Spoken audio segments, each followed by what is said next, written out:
you get some fish, you know, if you want to eat it, you gotta put it into edible chunks. You can't just cut its head off. I suppose you could. You can just cut its head off and fry it up and just eat it. You gotta flay it out. You gotta make it real pretty. You gotta make it edible. So, first steps with that is sharpening your knife. There are multiple different ways. My favorite is with stones or a little hand sharpener. My father uses a steel, which is basically a rod that's kind of like bumpy. Hold it in your hand, you kind of run the knife over it. I don't know how to use it. But when it comes to the stones, what you gotta do is you gotta soak it. When you soak it, you gotta wait for the bubbles to stop. It takes about 2 minutes, kind of like when you're drowning something. And, okay, so when it comes to using this little device to sharpen your blade, you usually hold them like this or down on the table, and you run the blade this way through. Very straight, very long, very timed out strokes. You don't go too fast, you don't go too slow. You'll sharpen your blade unevenly and you'll have an uneven blade. Or, I've had it one time where I was sharpening a blade and instead of being a straight, it ended up getting curved. So when you tried cutting with it, it didn't go too well. You had to try hack at it, and it's when it slips and you get cut. A lot of people don't know this, but a dull knife is a lot more dangerous than a sharp knife.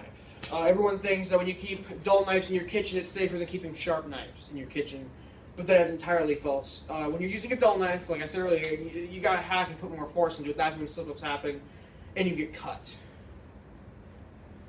That's why people, they're not so good with the avocados. They try to cut it like those professional chefs do with a dull knife, don't know what they're doing, and they end up a good old blade through their hand. So once the bubbles have stopped with these magic things, you set them on the table and they're wet. So it doesn't scratch up the blade as bad. Now, this one is an entirely different grit. It's a very high grit. High grit. It's wet, it's cold, so pass it around. Smoother. It's a lot smoother than its counterpart.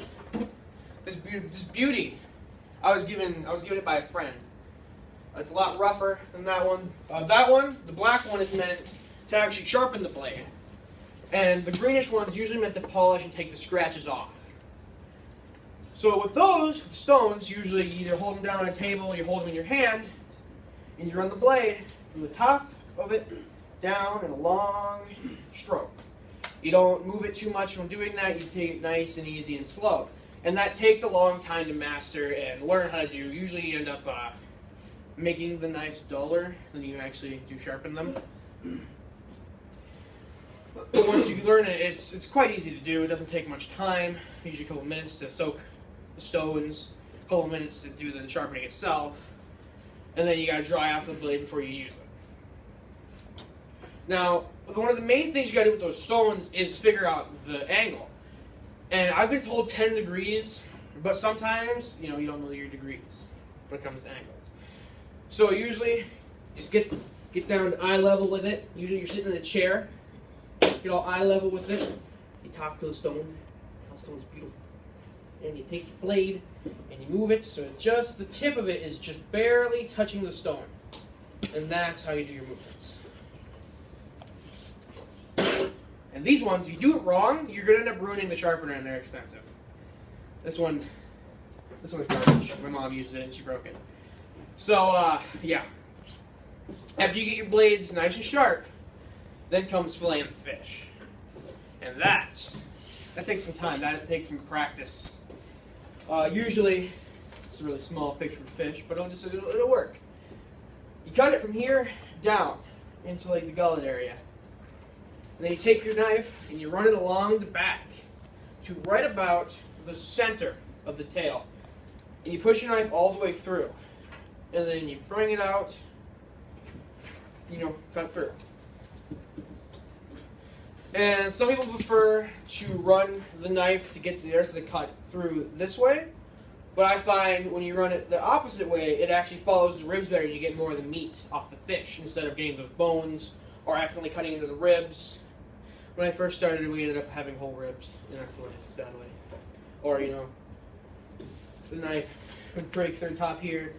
So we ended up with like little chunks of the fillet instead of the actual fillet itself.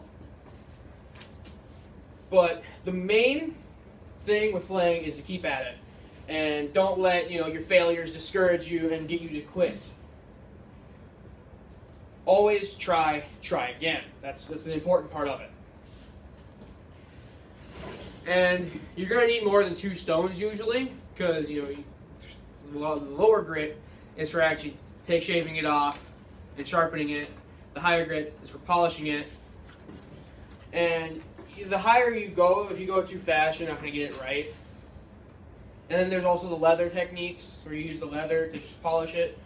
And I saw this video where this guy had this huge contraption, basically from Russia, I believe it is. And you set this on the table and you latch it, so you won't move. It's stuck on the table. And then it has this little dial where you find a degree where you're moving the little metal pole. And when you move this little metal pole, you're moving the stone across the blade as well. And that works really well with sharpening. You usually get hair shaving sharp. One of the sad parts about having a hair shaving sharp is it's going to dull in way, way quicker. The blade, it won't hold an edge. And the important part, before you even start filleting, is to get a fish. And that's difficult in general. And then you got to scale it. People use spoons, some people use these little scalers that they jerry rig up. But that's what my dad does. And sadly, when you use the scaler, it'll sometimes brutalize the fish. Like, you take the fish out, and you expect the whole fish to be there, right? There's like chunks of it missing sometimes. This is not the most recommended if you want to have the whole fish sometimes. So it's best to use a spoon or a little scaling tool by hand. And then you go through the process of sharpening your knife. And then you do the little technique I told you. I don't know if you remember that. I'm going to go over that again. Cut from the top down. And you bring the blade down like this, poke halfway through, drag it out. Then you follow that pattern again and again and again. And sometimes you got to go backwards. And you'll get it over the ribs. And sometimes, when you get down to the bottom belly, it wants to stick. And you can't get that last little piece of skin off. And then you just got to pick it up and rip it off. It's not that difficult. Got to rip it. And that's pretty much the basics of filleting a fish. A lot of you will not be able to get it your first try. Trust me. I had that same issue. But if you try again, you'll be able to do it just like I can. I want my stones back, please. That's the end of my speech.